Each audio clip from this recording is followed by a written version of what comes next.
Article additionnel avant l'article 21. Nous sommes saisis de 5 amendements faisant l'objet d'une discussion commune et nous commençons par le 800 rectifié, monsieur Marchand. 800 rectifié. Merci Madame la Présidente, Madame la Ministre, mes chers collègues. J'ai l'honneur d'ouvrir le sujet qui tient à cœur à de nombreux sénateurs présents dans cet hémicycle.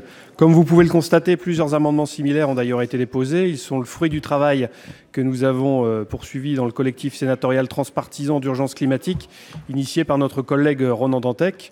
La politique des transports, et plus particulièrement celle des mobilités, doit s'inscrire dans une politique environnementale ambitieuse et répondre aux objectifs fixés par le plan climat présenté par le gouvernement dès le début du quinquennat.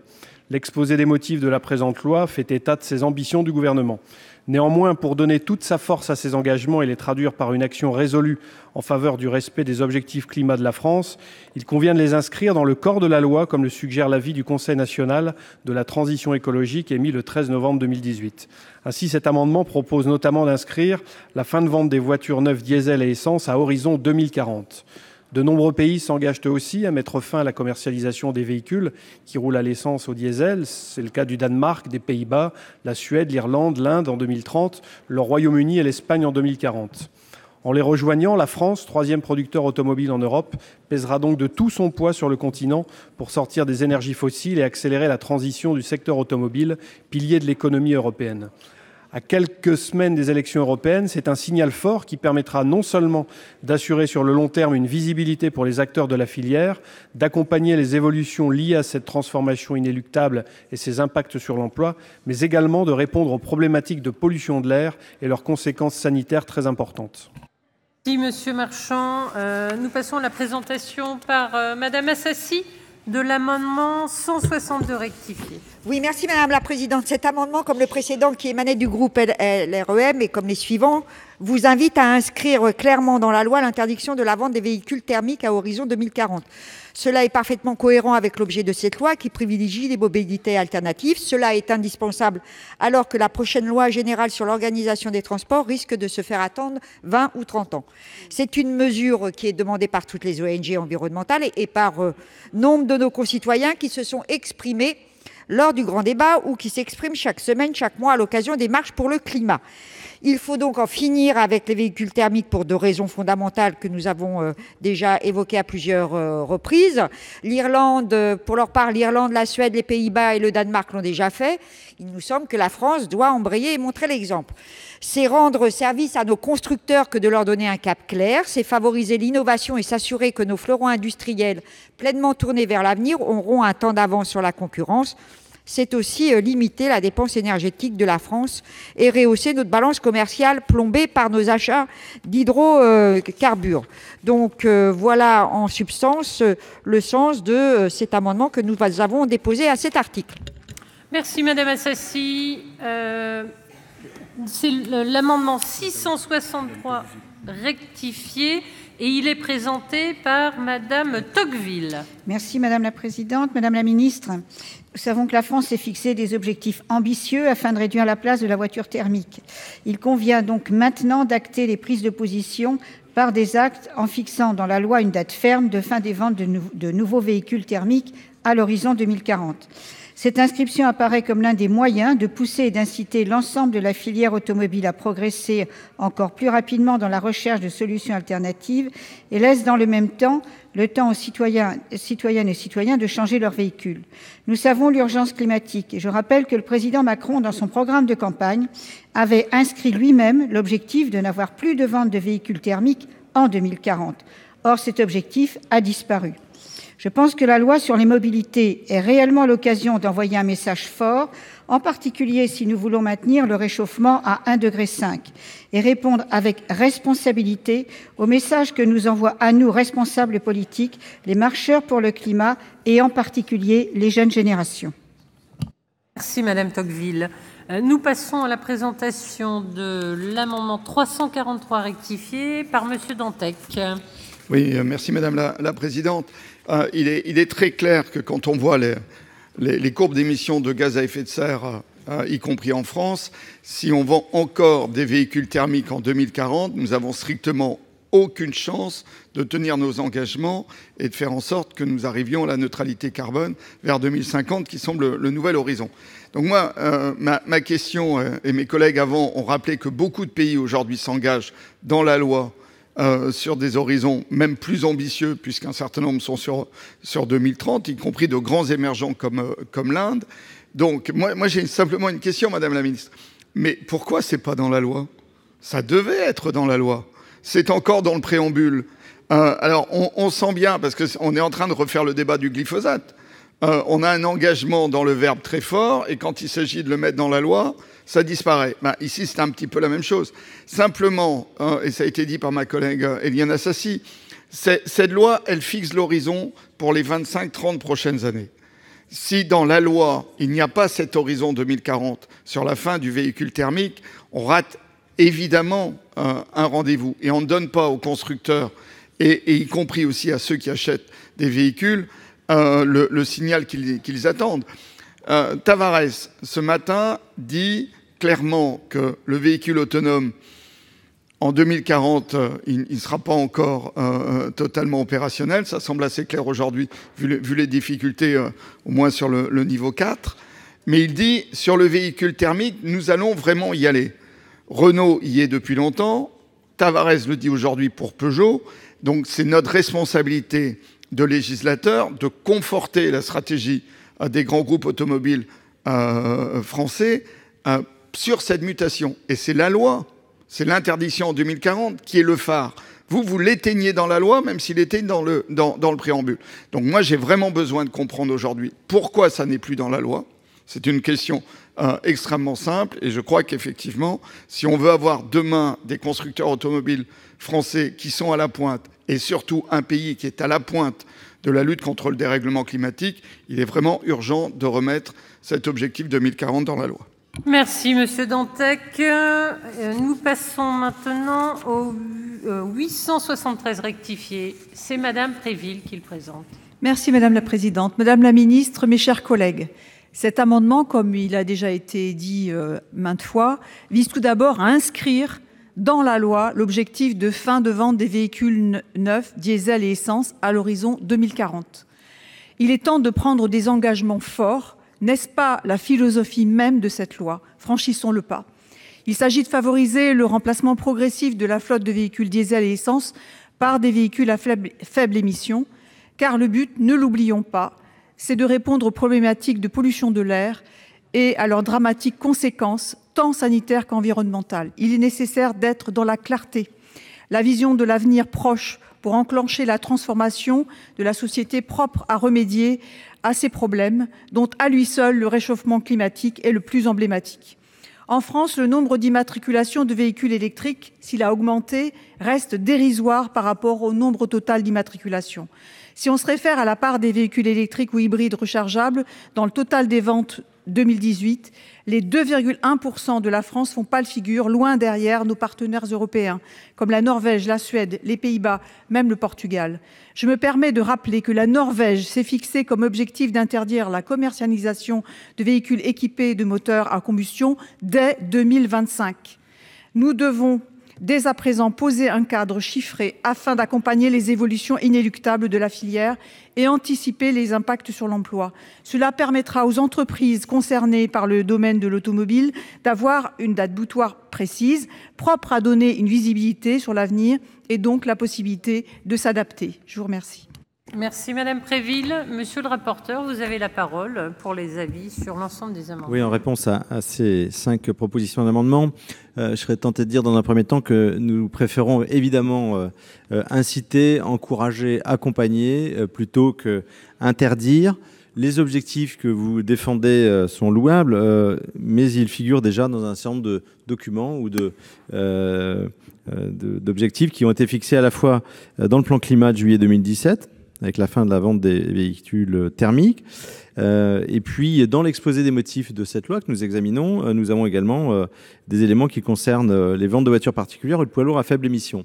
Par ailleurs, nous avons pris en compte dans le texte de la Commission et le gouvernement également, d'ailleurs, dans le projet de loi qui nous a été soumis, un grand nombre de dispositions qui prennent en compte ces objectifs et qui permettront de les atteindre. Tout à l'heure ou un peu plus tard, nous examinerons un certain nombre d'amendements qui ont trait au verdissement de la flotte des entreprises, des loueurs, un grand nombre d'actions de ce type-là. Nous parlerons des ZFE également.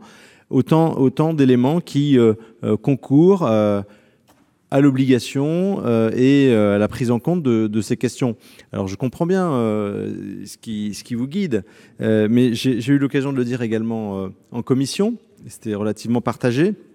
Les Français aujourd'hui, tous acteurs confondus, ont bien en tête ces objectifs.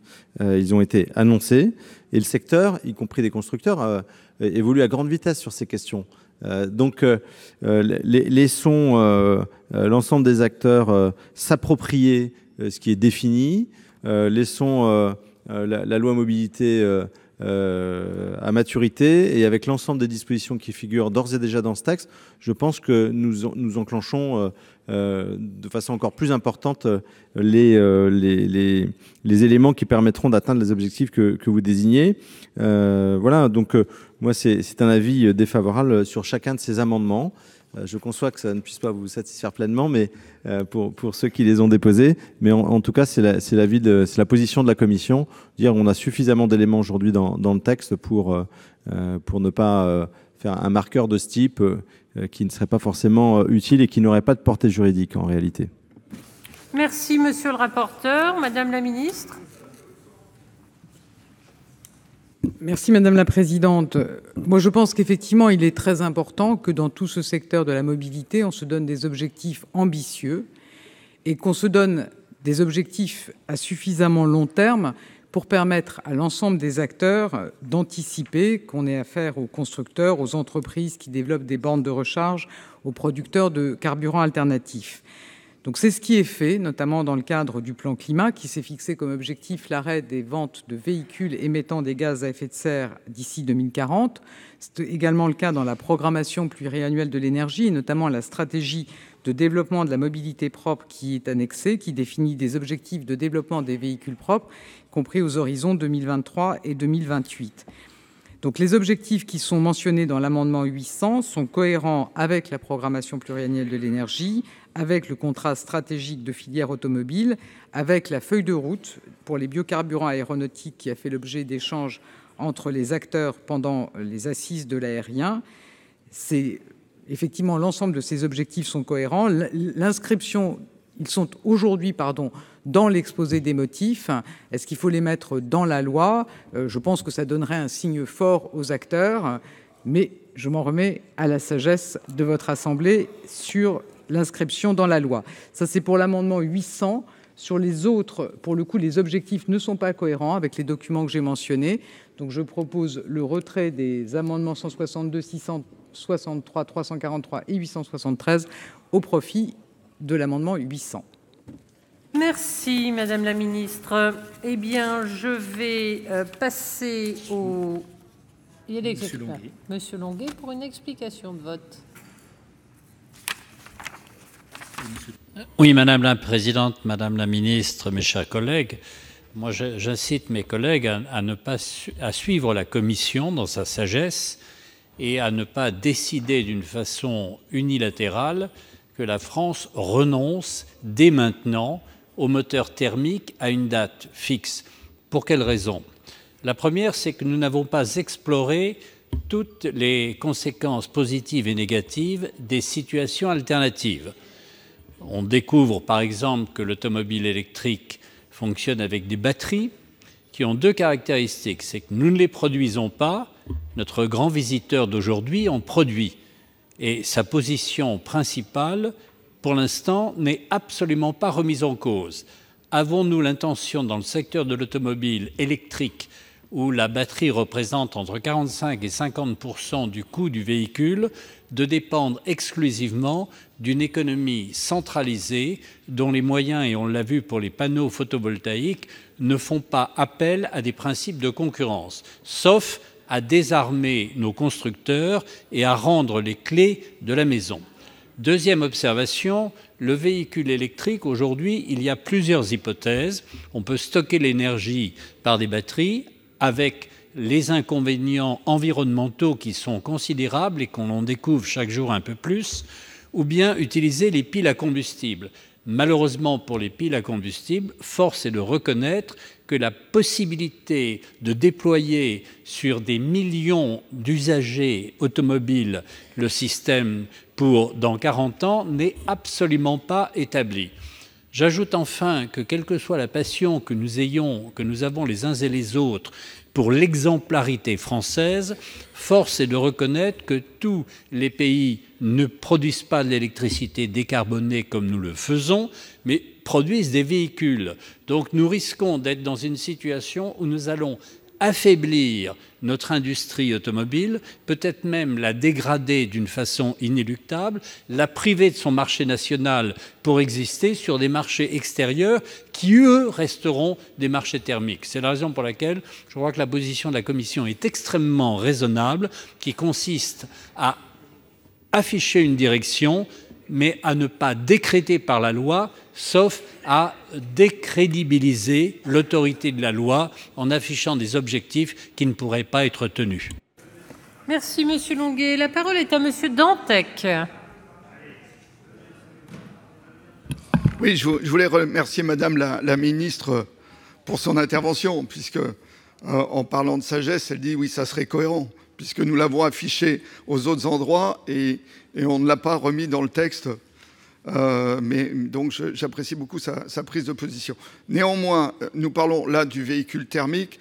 Est-ce qu'il faut rajouter l'aérien au même endroit sur des objectifs qui n'ont pas été rediscutés collectivement? Je ne suis pas sûr que la manière dont notre collègue Marchand l'a écrit soit meilleure que les autres. Mais néanmoins, l'important, donc moi je voterai aussi le premier amendement de notre collègue Marchand, parce que l'important c'est de le mettre dans la loi. Et donc, je trouve que la position de la ministre était cohérente. La position de Gérard Longuet explique pourquoi il faut le mettre dans la loi. Et je le remercie de son intervention. Je crois qu'il y a encore quelques forces, certes isolées dans la société française, qui pensent que nous pourrons passer à travers la mutation de notre système énergétique et la sortie du thermique. Donc, si nous ne voulons pas que ces forces que je vais qualifier d'un peu conservatrices, ralentissent la mutation, il faut justement que dans la loi, les signaux soient extrêmement clairs, parce que sinon, on a des constructeurs qui peuvent être un peu déstabilisés en se disant, bon, l'État donne des objectifs, mais ne les met pas dans la loi, donc ça sous-entend que peut-être on passera à travers les mailles du filet et qu'on retardera, comme souvent nous le faisons en France, des mutations nécessaires, et les mutations, que nous avons ratés ont beaucoup affaibli l'industrie française. Avec Gérard Longuet, nous pourrions en parler des heures de toutes les mutations ratées parce que nous avons justement mégoté sur les temps, toujours retardé finalement les échéances. Et c'est ce qui risque de nous arriver sur l'agriculture si nous n'y faisons pas attention aussi. Donc je vais totalement suivre l'avis de sagesse de Madame la ministre. Et je sais bien que notre rapporteur a fait beaucoup d'efforts en mettant beaucoup d'objectifs très concrets dans la loi pour atteindre cet objectif global. Mais justement, il faut être cohérent jusqu'au bout. Comme nous avons mis beaucoup de choses concrètes, il faut aussi qu'il y ait l'objectif global. Merci, Monsieur Dantec. La parole est à Monsieur Jacquin. Merci Madame la Présidente. Et très rapidement, Madame la Ministre, il y a des bonnes choses dans ce texte de loi. Mais franchement, du point de vue de la lutte contre le réchauffement climatique, ce n'est pas le point de force actuel de ce texte. Et je pense encore aux jeunes qui manifestent de temps à autre pour attirer notre attention sur ce problème essentiel. On doit aussi envoyer des signes et y répondre. Je voulais parler de l'excellente étude de l'OPEXT qui a travaillé ce dossier d'une manière fine, mais pour économiser du temps, je ne redirai que deux choses. D'abord, l'OPEXT dit que c'est ambitieux, très ambitieux, mais que c'est faisable. Et puis, pour synthétiser en deux mots, du point de vue de l'industrie, il y a effectivement ce talon d'Achille actuel sur la dépendance qu'on a à la batterie d'autres pays, tant qu'on n'a pas une filière en Europe. Par contre, l'étude de l'OPEX signale que ce serait positif pour le budget des ménages à horizon 2040. Donc, Madame la Ministre, bravo pour votre avis de sagesse. Et nous avons la possibilité à la fois d'envoyer un signe clair à nos concitoyens leur dire que le Sénat n'est pas qu'un contre-pouvoir, il peut être aussi progressiste et aller dans le bon sens, et puis être cohérent avec tous les autres textes dans lesquels cet objectif figure. Merci. Merci, Monsieur Jacquin. La parole est à Madame Sollogoub.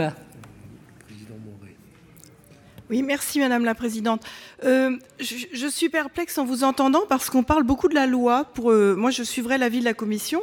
On parle beaucoup de la loi pour interdire la production d'un certain type de véhicule, mais c'est pas la loi qui fait évoluer les process industriels, c'est la demande, c'est le marché, voilà. Et c'est tout. Enfin, je pense qu'il faut qu'on réfléchisse tous ensemble. C'est les mentalités qu'il faut faire évoluer. Et le jour où les clients ne seront plus là, eh bien, les industriels fabriqueront d'autres types de véhicules. Voilà. Merci, Madame Sollogoub. La parole est à Madame Préville. Merci, Madame la Présidente. Je ne sais pas si nous avons vraiment le temps d'être simplement ambitieux. Je pense qu'on ne peut pas faire comme d'habitude parce qu'il y a tout simplement l'urgence climatique.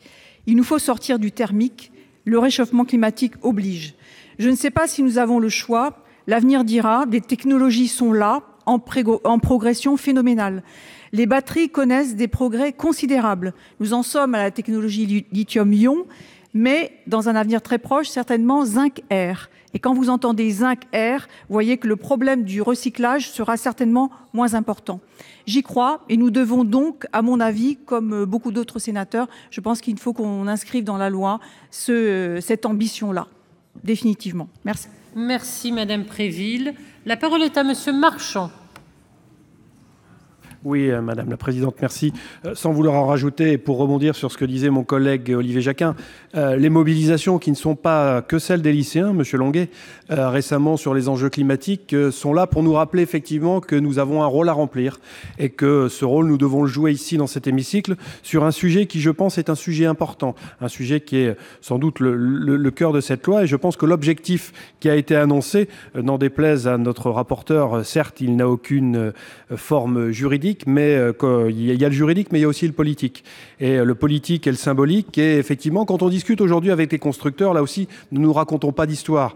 Je suis d'un département, le département du Nord, dans lequel l'industrie automobile pèse un poids extrêmement important. Et quand vous allez aujourd'hui discuter avec certains grands noms comme Renault, ils sont parfaitement conscients, effectivement, de cet enjeu qui est devant nous, partagent cette responsabilité et souhaitent effectivement que eh bien, nous placions dans le cadre des textes que nous discutons, effectivement, des enjeux forts comme celui qui nous est proposé ce soir. Merci Monsieur Marchand. Et nous concluons ces demandes de parole par l'intervention de Monsieur le Président de la Commission, Monsieur Moret. Oui, merci Madame la Présidente. Madame la Ministre, mes chers collègues, brièvement quelques mots pour dire que finalement ce débat, je le trouve assez théorique. Parce que la question de savoir s'il faut ou non inscrire dans la loi cet objectif de 2040, alors qu'on l'a déjà, comme ça a été dit dans le plan climat, alors qu'on l'a déjà dans l'exposé des motifs, tout ça est très théorique parce que malheureusement, l'expérience nous a prouvé qu'il ne suffit pas de fixer un objectif dans la loi pour qu'il soit tenu. Je rappelle à un certain nombre de mes collègues qui étaient déjà là à l'époque, le débat que nous avons eu au moment du projet de loi de transition énergétique, où on s'est étripé avec le gouvernement et l'Assemblée nationale sur la question de la part du nucléaire dans l'électricité à horizon 2025. C'est même à cause de ça qu'on a eu une CMP qui a échoué. Et puis finalement, aujourd'hui, le gouvernement, comme souvent, se rend compte que le Sénat avait raison, trop tôt, comme souvent, et revient sur cet objectif et le remet en cause. Donc moi, je veux bien qu'on passe un temps fou à se battre sur la question de savoir s'il faut inscrire dans la loi l'objectif de 2040, mais si c'est pour, au final, en 2035 ou en 2038, dire que ça n'est pas tenable, je crois que finalement, tout cela est assez inutile. Merci, Monsieur Moret. Alors... J'ai été saisie d'une demande de scrutin public par le groupe Les Républicains sur l'amendement 800 rectifié. Je vous rappelle que l'avis de la commission est défavorable, l'avis du gouvernement est sagesse. Il va être procédé au scrutin public dans les conditions fixées par l'article 56 du règlement et le scrutin sera ouvert dans quelques instants. Voilà le résultat du scrutin numéro 69 sur l'amendement 800 rectifié.